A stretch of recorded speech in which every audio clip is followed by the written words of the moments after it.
Hexagone, actualité.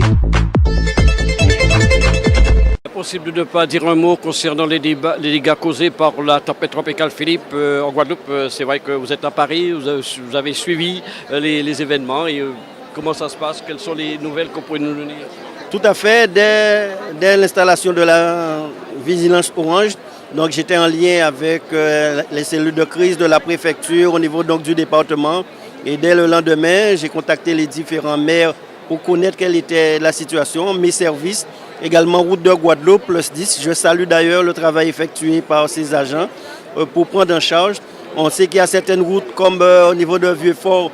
Et très rapidement, nous avons pu permettre une liaison avec Trois-Rivières et après la liaison par Grand-Anse, de manière à ce que Vieux-Fort soit totalement accessible.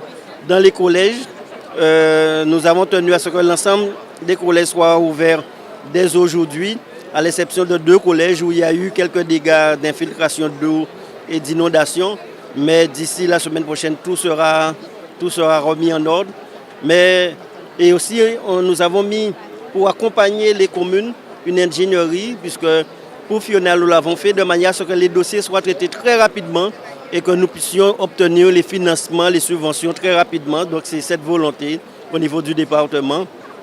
Et dernier point, même s'il n'y a pas eu beaucoup de dégâts au niveau donc, des particuliers, mais on sait que parfois il peut y avoir des inondations. Le fonds de secours pour les particuliers a été activé donc, avec les CECAS donc, des villes. Donc s'il y a des personnes qui m'entendent et qui sont concernées, ils peuvent aller soit directement au département ou par le biais des CECAS. Et nous avons activé le fonds de secours. Et quand vous serez de retour, je suppose que vous serez en visite sur le terrain pour constater vous-même? Tout à fait, puisque mes services sont sur le terrain actuellement, les élus concernés. Là, j'étais à Paris dans le cadre de l'installation donc, des nouveaux sénateurs. Ma très grande satisfaction, c'est que Dominique Théophile est vice-président du Sénat. C'est une très bonne chose pour le pays. Et aussi, donc, j'ai eu l'occasion de rencontrer cet après-midi le ministre de l'économie et l'ambassadeur de l'Inde. En tout cas, quand on est à Paris, c'est pour faire le maximum de rencontres et que cela soit profitable pour notre pays.